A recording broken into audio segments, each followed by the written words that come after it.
تؤتی الملک من تشاء وتنزع الملك ممن تشاء وتنزع الملك ممن تشاء، میم مشدد پر غنہ اور نون ساکن کے بعد حروف اخفا میں سے تا ہے، لہذا یہاں بھی غنہ اور مد کی وجہ سے اسے کھینچیں گے. وَتُعِزُّ مَن تَشَاءُ وَتُعِزُّ مَن تَشَاءُ وَتُذِلُّ مَن تَشَاءُ مَن تَشَاءُ، اور وقف کی صورت میں وَتُذِلُّ مَن تَشَاءُ بِيَدِكَ الْخَيْرُ إِنَّكَ عَلَى كُلِّ شَيْءٍ قَدِيرٌ. تُولِجُ اللَّيْلَ فِي النَّهَارِ، را کے نیچے زیر باریک پڑھیں اور نون مشدد ہونے کی وجہ سے غنہ کیجئے. فِي النَّهَارِ وَتُولِجُ النَّهَارَ، دیکھیں یہاں را پر زبر ہے تو پر ہو گیا. وَتُولِجُ النَّهَارَ فِي اللَّيْلِ، وقت کی وجہ سے فِي اللَّيْلِ. وَتُخْرِجُ الْحَيَّ مِنَ الْمَيِّتِ وَتُخْرِجُ الْمَيِّتَ مِنَ الْحَيِّ. میت حی دونوں الگ الگ لفظ ہیں اور دونوں کا مخرج بھی ظاہر الگ ہے، دونوں کو الگ انداز سے پڑھنا ہے. وَتُخْرِجُ الْحَيَّ مِنَ الْمَيِّتِ وَتُخْرِجُ الْمَيِّتَ مِنَ الْحَيِّ وَتَرْزُقُ مَن تَشَاءُ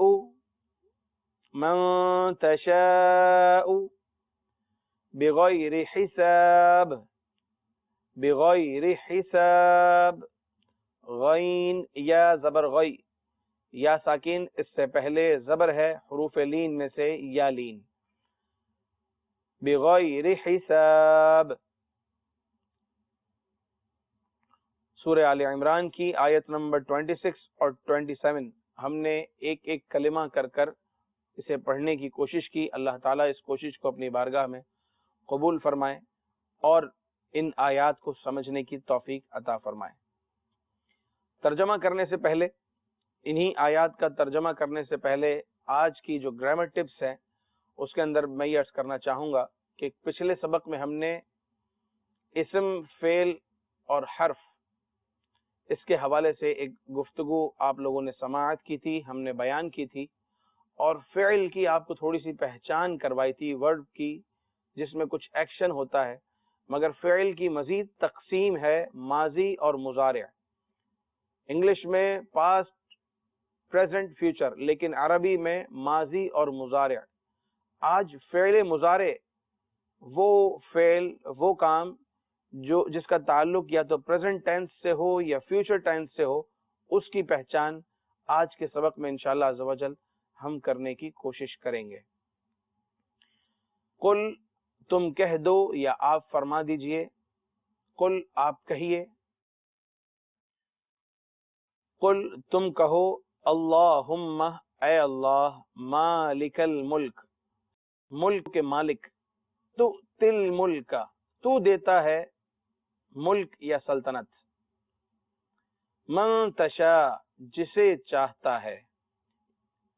تشاء یہ بھی فعل مضارع ہے، پریزنٹ کنٹینیوس بھی ہو سکتا ہے، پریزنٹ اور فیوچر دونوں کے معنی میں آتا ہے، لیکن فیوچر کے لیے عمومی طور پر اس سے پہلے سین یا سوفا ہوتا ہے. عام طور پر اس کا ترجمہ پریزنٹ سے لیتے ہیں اور سیاق و سباق بتاتا ہے کہ یہاں اس کا کیا معنی بنتا ہے. تو دیتا ہے سلطنت جسے چاہے، تو سلطنت عطا فرماتا ہے جسے چاہتا ہے. وَتَنزِعُ الْمُلْكَ اور تو چھین لیتا ہے سلطنت، الملک سلطنت یا ملک، ممن تشاء جس سے تو چاہتا ہے. یوں عرض کرو اے اللہ ملک کے مالک، تو جسے چاہتا ہے سلطنت عطا فرماتا ہے اور جس سے چاہتا ہے چھین لیتا ہے. وَتُعِزُّ اور عزت دیتا ہے، من تشاء جسے تو چاہتا ہے، وَتُذِلُّ اور ذلت دیتا ہے یا ذلیل کرتا ہے، من تشاء جسے تو چاہتا ہے، یعنی جس کے لیے تو عزت چاہے اسے عزت دیتا ہے اور جس کے لیے تو ذلت کا ارادہ کر لے اسے ذلیل کر دیتا ہے. وَتُعِزُّ مَن تَشَاءُ وَتُذِلُّ مَن تَشَاءُ اور تو جسے چاہتا ہے عزت دیتا ہے اور جسے چاہتا ہے ذلت دیتا ہے. بِيَدِكَ الْخَيْرُ تمام بھلائی تیرے ہی ہاتھ میں ہے.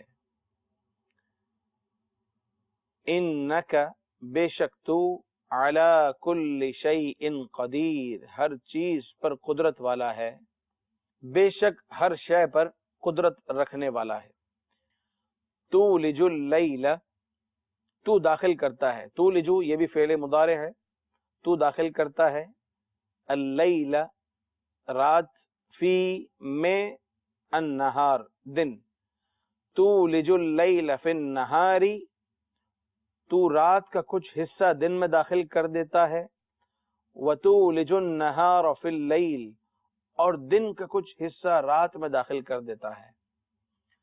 وَتُخْرِجُ الْحَيَّ اور تو نکالتا ہے، فعل مضارع آپ دیکھ رہے ہوں گے کہ افعال مضارع کو یہاں الگ سے مینشن کیا جا رہا ہے.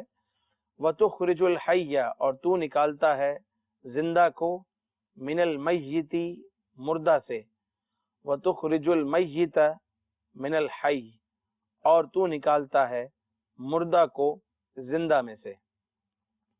وَتُخْرِجُ الْحَيَّ مِنَ الْمَيِّتِ وَتُخْرِجُ الْمَيِّتَ مِنَ الْحَيِّ اور تو مردہ سے زندہ کو نکالتا ہے اور زندہ سے مردہ کو نکالتا ہے. وَتَرْزُقُ مَن تَشَاءُ اور تو رزق دیتا ہے، ترزق فعل مضارع، تو رزق دیتا ہے، من جسے، تشاء تو چاہتا ہے، بغیر حساب بغیر حساب کے، جسے تو چاہتا ہے بے شمار رزق عطا فرماتا ہے. سورہ آل عمران کی آیت نمبر 26 اور 27 کی ہم نے مشق کری. یاد رکھیے کہ رزق اللہ تبارک و تعالی کی جانب سے ہے. انسان کو یقیناً کوشش کرنے اور محنت کرنے کا حکم دیا گیا ہے کہ وہ کسب کرے، کسب حلال کے لیے کوشش کرے، لیکن آخر کار یہ یاد رکھیے کہ رزق اس کی جانب سے ملتا ہے، اللہ تبارک و تعالی کی جانب سے ملتا ہے. وَمَن يَتَّقِ اللَّهَ يَجْعَل لَّهُ مَخْرَجًا وَيَرْزُقْهُ مِنْ حَيْثُ لَا يَحْتَسِبُ جو تقوی اختیار کرتا ہے اللہ تبارک و تعالی اس کے لیے راستہ نکال دیتا ہے. بندہ بعض اوقات اپنے آپ کو بہت مشکل میں، تنگی میں محسوس کرتا ہے. یہ آیت کریمہ سورۃ الطلاق کی اس کی تلاوت کریں. وَمَن يَتَّقِ اللَّهَ يَجْعَل لَّهُ مَخْرَجًا جو تقوی اختیار کرے اور ساتھ ساتھ وہ تقوی اختیار بھی کرے، يَجْعَل لَّهُ مَخْرَجًا اللہ تعالیٰ اس کے لیے راستہ نکال دیتا ہے، وَيَرْزُقْهُ اسے رزق دیتا ہے، مِنْ حَيْثُ لَا يَحْتَسِبُ وہاں سے جہاں سے اس کا گمان بھی نہیں ہوتا. سورۃ الطلاق کی یہ جو آیت بیان کی گئی ہے اس کو وظیفہ بنا لیں اس صورت میں کہ جب آپ کو لگے کہ آپ تنگی میں ہیں تو انشاءاللہ اس کو وظیفہ بنانے کی برکت سے تقوی بھی نصیب ہوگا اور یہ ذہن بھی بنے گا کہ اللہ تبارک و تعالی جسے چاہے، جس طرح چاہے، جہاں سے چاہے رزق دے سکتا ہے، اور خاص طور پر متقی کو اللہ تبارک و تعالی وہاں سے رزق عطا فرماتا ہے جہاں سے اس کو گمان بھی نہیں ہوتا. آدمی کوشش کسی اور جانب کر رہا ہوتا ہے، اس کا رزق اللہ تعالیٰ کسی اور سبب سے دے رہا ہوتا ہے. یہ اس کی شان قریبی ہے. اللہ تعالیٰ ہمیشہ ہمیں اپنی حفظ و امان میں رکھے اور اللہ تعالیٰ ہمیں دنیا کی نعمتوں کے ساتھ ساتھ آخرت کی بھی نعمتیں نصیب فرمائے. صلو علی الحبیب صلی اللہ تعالی علی محمد صلی اللہ علیہ وسلم. سیدنا ابراہیم علیہ الصلوۃ والسلام کا ذکر قرآن مجید فرقان حمید میں 62 ٹائمز آیا ہے. 62 مرتبہ آپ کا ذکر آیا. 56 آیتوں میں کم و بیش آپ علیہ الصلوۃ والسلام کا ذکر آیا ہے. نمرود اور اس کی قوم کی طرف ابراہیم علیہ الصلوۃ والسلام جب آئے تو ان کا دور تھا. نمرود کی خواہش یہ تھی کہ یہ اپنی عبادت کروائے. یہی وہ بادشاہ ہے جس نے سب سے پہلے اپنے سر پر تاج شاہی رکھا اور اس کے بعد یہ ایک روش بن گئی کہ بادشاہ اپنے سروں پر تاج رکھتے چلے گئے.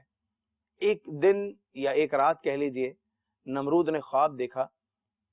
وہ خواب یہ تھا کہ ایک ستارہ نمودار ہوا اور اس ستارے کا نور ایسا پھیلا کہ چاند اور سورج اور دیگر سارے ستارے بے نور ہو گئے.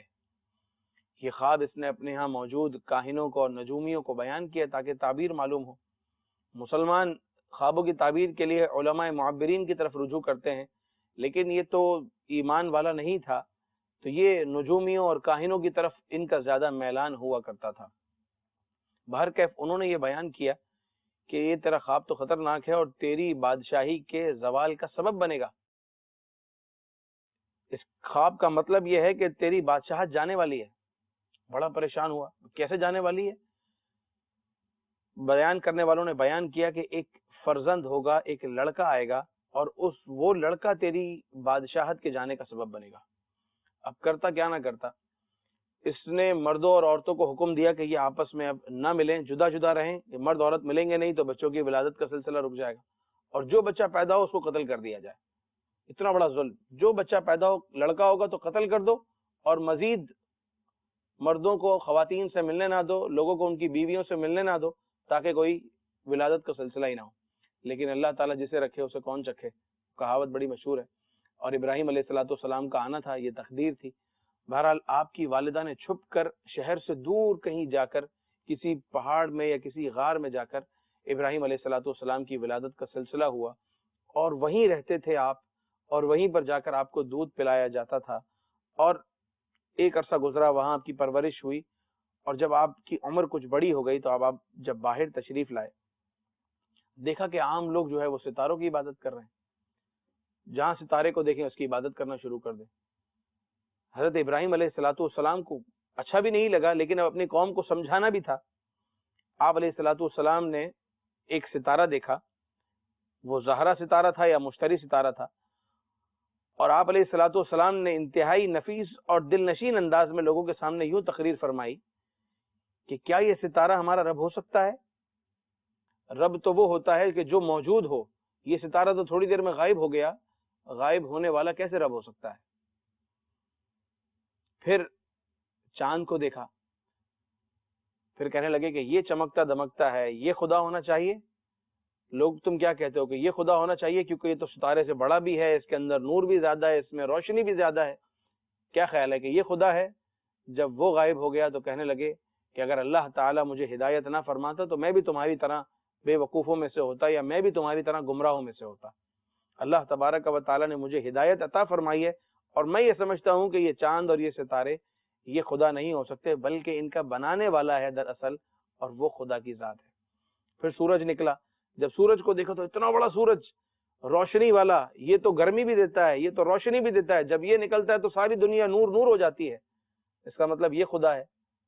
لیکن فلما افلت، جب سورج ڈوبا تو کہا کہ جو ڈوب جائے وہ خدا نہیں ہو سکتا.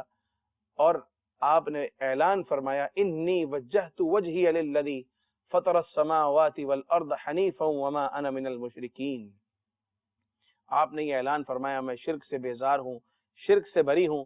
اللہ تبارک و تعالیٰ کی وحدانیت کا اعلان فرمایا، اور یوں اتنے دل نشیں انداز میں آپ علیہ السلام نے ستارے، چاند اور سورج کے خدا ہونے کی نفی فرمائی. آپ کا ایک یہ انداز تھا اپنی قوم کو سمجھانے کے لیے کہ یہ چیزیں خدا نہیں ہو سکتی، خدا کی یہ صفات نہیں ہیں، خدا ان کو بنانے والا ہے. یہ تمام چیزیں عالم میں سے ہیں، کائنات میں سے ہیں، ان کے بنانے والے پر یہ چیزیں دلالت کرتی ہیں، یہ چیزیں اشارہ کرتی ہیں کہ ہمیں کسی نے بنایا ہے، اور وہ بنانے والی ذات جو ہے وہ اللہ تبارک و تعالیٰ کی ذات ہے. اس واقعے کو سورہ انعام کی آیت نمبر 76 سے لے کر 79 تک بیان کیا گیا ہے. چنانچہ ارشاد باری ہے فَلَمَّا جَنَّ عَلَيْهِ اللَّيْلُ رَآ كَوْكَبًا، پھر جب ان پر رات کا اندھیرا آیا تو ایک تارا دیکھا. قال هذا ربی، بولے اسے میرا رب ٹھہراتے ہو. فلما افل قال لا احب الآفلین، پھر جب وہ ڈوب گیا بولے مجھے خوش نہیں آتے ڈوبنے والے، مجھے ڈوبنے والے اچھے نہیں لگتے. فلما رأى القمر بازغا، پھر جب چمکتا دمکتا چاند دیکھا، قال هذا ربی، کہنے لگے اسے میرا رب بتاتے ہو. فلما افل قال لئن لم يهدني ربي لأكونن من القوم الضالين. پھر جب وہ ڈوب گیا تو آپ نے فرمایا کہ مجھے میرا رب ہدایت نہ کرتا تو میں بھی انہی گمراہوں میں سے ہوتا. فلما رأى الشمس بازغة، پھر جب سورج کو دیکھا جو کہ چمکتا دمکتا، قال هذا ربی هذا اکبر، ابراہیم علیہ السلام کہنے لگے اسے میرا رب بتاتے ہو کہ یہ سب سے بڑا ہے، اس میں روشنی بھی ہے، نور بھی ہے، سب سے زیادہ بڑا بھی ہے. فلما افلت قال یا قوم انی بریء مما تشرکون، جب وہ ڈوب گیا تو آپ نے کہا اے قوم میں بیزار ہوں ان چیزوں سے جنہیں تم شریک ٹھہراتے ہو. انی وجہت وجہی للذی فطر السماوات والارض حنیفا وما انا من المشرکین، میں نے اپنا منہ اس کی طرف کیا جس نے آسمان و زمین بنائے ایک اسی کا ہو کر، اور میں مشرکوں میں نہیں ہوں. جو خدا ہے وہ خالق کائنات ہے، وہ ان چیزوں کا بنانے والا ہے. پھر اس کے بعد اس قوم نے کیا سرکشی کی، ابراہیم علیہ السلام کو کتنی تکالیف دی، اس کے بھی واقعات ہیں. انشاءاللہ اگلے دروس میں ہم ان واقعات کو اللہ نے چاہا تو شامل کریں گے. اللہ تبارک و تعالی ہمیں سرکشی سے محفوظ فرمائے، اپنا اور اپنے حبیب علیہ السلام کی سچی محبت نصیب فرمائے، اور قرآن کے نور سے ہم سب کے دلوں کو منور فرمائے. ہمارا اگلا سیگمنٹ ہوتا ہے ادب قرآن کے تعلق سے، جس کی برکت سے انشاءاللہ عز و جل قرآن کا ادب نصیب ہوگا. قرآن کے آداب میں سے ایک ادب یہ بھی ہے کہ اللہ کرے یہ ادب خاص ان کے لیے جن کو قرآن پڑھتے ہوئے سمجھ میں آتا ہے. عمومی طور پر جو درس نظامی کر لیتے ہیں، عالم کورس کر لیتے ہیں، عربی گرامر سیکھ لیتے ہیں، جب وہ قرآن پاک پڑھتے ہیں تو ان میں ایک تعداد ہے جنہیں قرآن پاک سمجھ میں آتا ہے. یا وہ لوگ جو بار بار قرآن پاک کو ترجمے کے ساتھ پڑھتے ہیں، تفسیر کے ساتھ پڑھتے ہیں، جب وہ بھی قرآن پڑھتے ہیں تو انہیں بھی قرآن سمجھ میں آتا ہے. اللہ کرے ہم سب کو قرآن سمجھ میں آئے، کیونکہ اس کی چاشنی الگ ہی ہے. بہر کیف جب آپ قرآن پڑھیں یا وہ آیات پڑھیں جو سمجھ میں آ رہی ہیں، تو ادب یہ ہے کہ رک رک کر قرآن پڑھیں. رک رک کر کس طرح؟ جب کوئی ایسی آیت کی تلاوت کریں جس میں وعید ہے تو اپنے آپ کو ڈرائیں کہ کہیں میں ایسوں میں سے نہ ہو جاؤں کہ مجھ پر وعید کا اطلاق ہونے لگے. تو تھوڑا سا رک جائیں. اگر اس آیت کو دہرانے میں ذوق آتا ہے تو اس آیت کو دہرائیں اور سمجھیں. کوئی ایسی آیت کی تلاوت کرتے ہیں جس کے اندر جنت کا ذکر ہے، جس میں کوئی وعدہ کیا گیا ہے، تو اپنے آپ کو نیک اعمال کے لیے تیار کریں. جیسے وعد اللہ الذین آمنوا وعملوا الصالحات، ایمان والوں سے اور نیک عمل کرنے والوں سے اللہ تعالیٰ نے وعدہ فرمایا ہے. کیا وعدہ فرمایا ہے؟ جنتوں کے وعدے، جنت کے اندر کی نعمتوں کے وعدے. ان کو غور کر کر، ان میں غور کر کے اپنے آپ کو نیک اعمال کے لیے تیار کریں.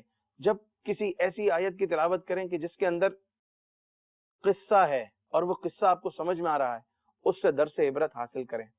تو انشاءاللہ عز و جل قرات کا وہ سرور نصیب ہوگا کہ آپ اسے محسوس کریں گے، اور اس کی برکت سے زیادہ تلاوت قرآن کا آپ کا ذوق بنے گا.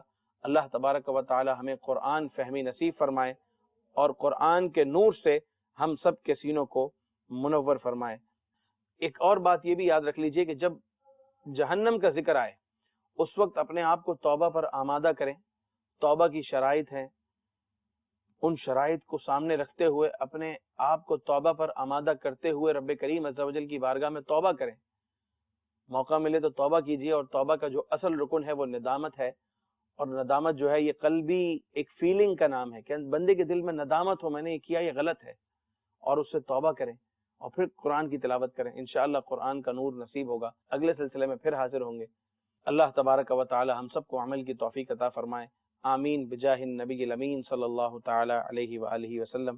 سبحانک اللہم وبحمدک اشہد ان لا الہ الا انت استغفرک واتوب الیک. صلوا علی الحبیب صلی اللہ تعالی علی محمد صلی اللہ علیہ وسلم. چلو سیکھیں قرآن، چلو سیکھیں قرآن، چلو سیکھیں قرآن، چلو سیکھیں قرآن، چلو سیکھیں قرآن، چلو سیکھے قرآن